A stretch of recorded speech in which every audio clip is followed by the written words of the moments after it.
All right. Hello, friends, and welcome back to the Coop Chicks in Charge podcast, TV. We are so excited to bring another boss chick into the flock to help educate and inspire us. We have a new weekly guest every week, and today we have Rachelle Nichols, who owns Rachelle Nichols & Co. She is a systems strategist. Welcome to the show today, Rachelle. Hi, Malena. Thanks for having me. I know it probably to some of the audience that may not think that systems are sexy, but let me tell you what, I think systems are extremely sexy. I feel so much more put together, and I'm just in awe of people like you who are like spreadsheet junkies and like you are super organized and you can take like all this data and make it make sense and make things flow smoothly. So tell the audience a little bit more about what a systems strategist does. Yeah, so you're right. It's really important, especially with increased demands and everything. We're doing more, it seems like, but with less time right now. And so systems can really, really come in handy, and they are sexy. In fact, they're coming back. I tell people they're coming back like press-on nails because everybody knows how important they are right now, you know? Yeah. And so, like, as a strategist with systems, what I do is I come in at an aerial view and take a look at what are you doing on a day-to-day basis, because chances are you're running your business out of your head. And True. right? And so I come in and I look at those day-to-day things, and we look at every, nook and cranny to see, is there a better flow that can happen here? Can we use some tools that maybe you're already using, but aren't using it to the capacity that it could be? And so I usually try to get people to a point, because there's no system that satisfy everything that you need. But I usually encourage people to get to that 75 to 80% range of, let's say, for example, a CRM tool, to really maximize it. So we take that aerial view and we look in the nooks and crannies and see how we can improve your day-to-day workflow. Okay, I love that. Well, and you were our speaker for Chicks in Charge a couple months ago on this. And we were just so, blown away is probably not the right word. It's like, it's such a no nonsense common, you got to do it kind of a thing. But I think that for a lot of us, especially solopreneurs, where we're wearing so many different hats, it just feels overwhelming. And so what have you found with all the clients that you've worked with is kind of the biggest mistake that we make when it comes to systems and organizing our businesses? Yeah. So every business, no matter if you're, a Fortune, 400 or a solopreneur, the same things apply, right? Okay. There's 7 areas of your business that are the core areas, right? Those are financial growth, product development and innovation or creation, visibility, one of them being operational efficiencies. So that's all your systems, processes, and automation, team growth, and customer client experience. Usually with systems, it usually falls in that operational efficiencies and that customer client management experience, right? So what does the client look like when they're onboarded? What does that process look like when they pay their invoice, or all of that? The biggest thing that I've seen that business owners, they see a need for it, they just haven't made the time to do it, is to document what it is that they do. Okay. Right? So those standard operating procedures, those aren't just for big businesses. Those are for everybody. It's taking what you have in your brain and dumping it into a Word document or a Google Doc about the process of, how do I record and distribute my podcast every time. Mm-hmm. Yeah. Right. I love that. And that's one of the things when we first sat down and we were talking specifically about Chicks in Charge and the workflow here, how to onboard, because we have, I don't know, is it 75 members between Oklahoma City and Tulsa right now. And it can be overwhelming because, and you want it to be consistent. And so what you had me do was to tell you everything from the beginning and then all the different touch points. What do you do throughout the month? What do you do when they're already in, and all the different touch points of communication? And that's what can be, you know, you made me realize was like, yeah, some of the chicks, we call them, you know, prefer communicating, let's say in a group meet, and then others are just, so it's kind of like what communication platform that individual's already used to. So then sometimes it's trying to get people to transition to, well, here's where we're going to house all the data. Here's how you're going to get communication. And then using all those. So because of that issue, when we have so many people and everyone listening has customers and clients that prefer different things or may have different comfort levels with technology, like how do you decide, and what tips do you have for people out there to decide what methods would really be the best for them and the most efficient? Yeah, that's actually a really, really great question. One of the recommendations that I have is, before we scrap everything, let's take a look at what you have and see, what do you like? What do you not like about what's happening? And if you have a team, you want to think about, what is the user adoption rate of implementing some tool or piece of technology, right? Who's on your team? Who do you work with? And then for yourself, you know, keeping it very lean, very simple, and very practical, right? There's tools that you can go down shiny object syndrome, but it's about what type of client experience do you want your, you know, Chicks members to have, right? And then taking that and breaking it down into, okay, let's look at the payment systems when a new chick signs up, right? Let's look at the communication, like what does that first welcome email look like when they're brought on board? How do they know what calendar events we have? All of those things. We want to go through each of those tiny details because they matter. Right.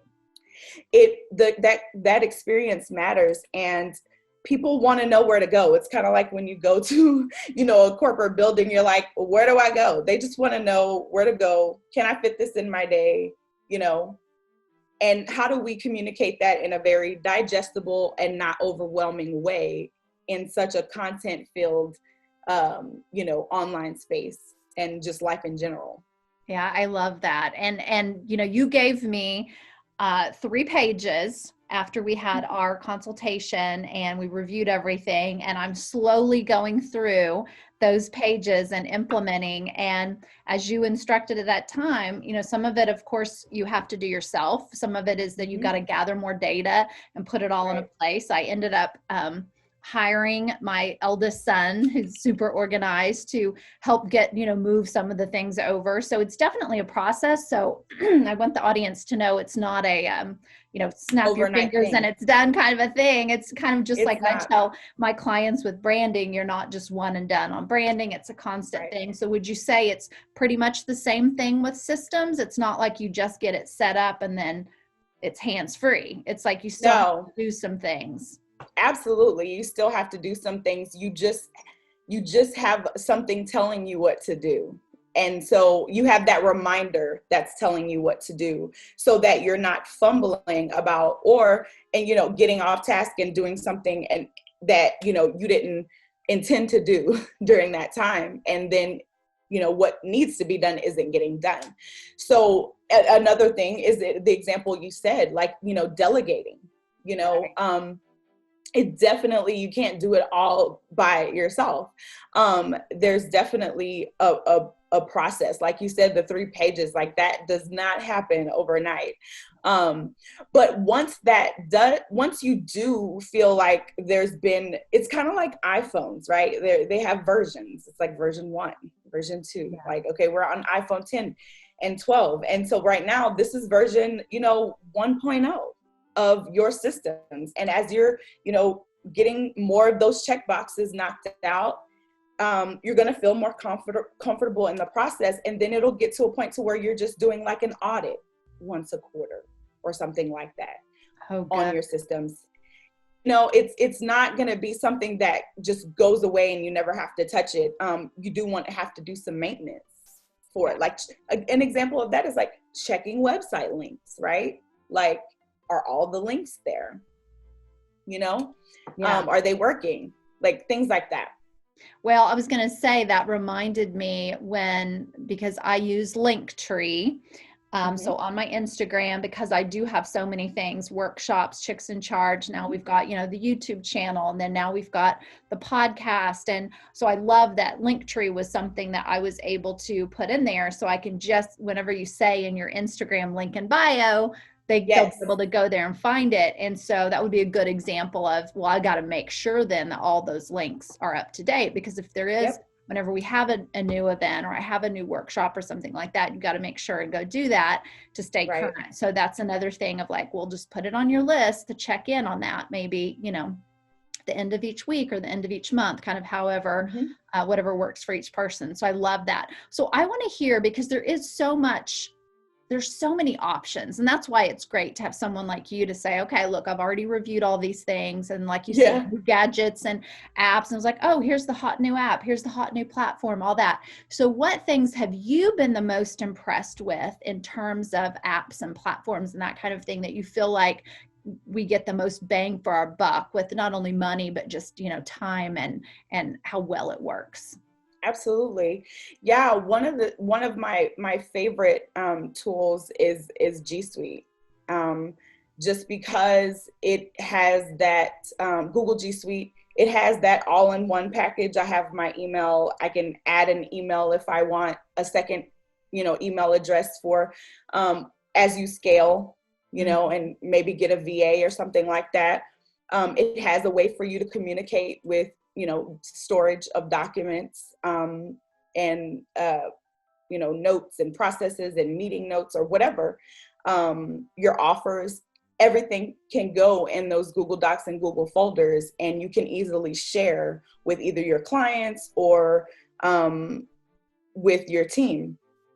And so I really like that. Like I have all of my, like speaker sheets and all of my SOPs just kind of all housed there on my Google Drive. And so that's one of my favorite things. Is kind of that starting place for me. I like the amount of storage that they have, and just kind of that real-time communication. And of course, Google Calendars. Yeah, that's great. Well, I have started moving everything. I did do the G Suite like you recommended, and I am impressed with it because it's one of those things in all of this that we're talking about with our business. And then for those who are listening, who are still in school and they just want to be more organized, it's just nice to have things not fall through the cracks. And so the fact that we know and we can tell ourselves, oh, when I'm done with it, I'm going to store it there, or I'm going to create it there and it's already there. But then a place, because like we're doing our holiday lookbook right now with Chicks. And so a place where people can upload. And then I love that you have a folder. And so, but we're still, in that new phase of, you got to educate everyone of like, well, where's the link and how do I do this? Or of course, we all have technology issues, and then things like ice storms happen randomly in October. But yeah, so I love that it's like, we don't have to be overwhelmed with it. We can just do the little baby steps. And so I'm feeling so much better about it. Thank you so much for what you do. Especially those of us who are like, the super kind of creative, and I say that my brain is like a squirrel circus, so I have to have like, this helps just have a nice foundation and to keep us on track so that we're not just always adding something new and then we forget what we did, the week before, like what did I do with that document or that email or whatever. Right. And I have really liked having Gmail, and that was one thing that I thought, and it does make it seem more professional, when you can have that, the name of your business, or I did mine at, readyaimgrow.com, because that's what my URL is too. And the fact that we talked about like, how can you tie things together? So it just makes it so much more consistent. And I just know it's going to do great things for us. And I know that it will do great things for all the listeners and viewers out there. So Rachelle, what do you think what would be your right? We'll end it with this. What do you think we should do to kind of wrap up the end of the year? Like, is there any little year-end thing that you think everyone should do in terms of their systems and businesses? Yeah, I would say get feedback. Okay. Get feedback from your clients if you haven't already. Get feedback from them about the experience. Would be that one thing, so that you can know more about how people are engaging with your brand and your business and what you offer. And then the next thing would be go back to your mission, vision, and values, and do my offers line up with that? Mm-hmm. Do is how I'm working, line up with that? Because sometimes we can feel like we're always reinventing the wheel. Right. And it's like, we don't have to. Yeah.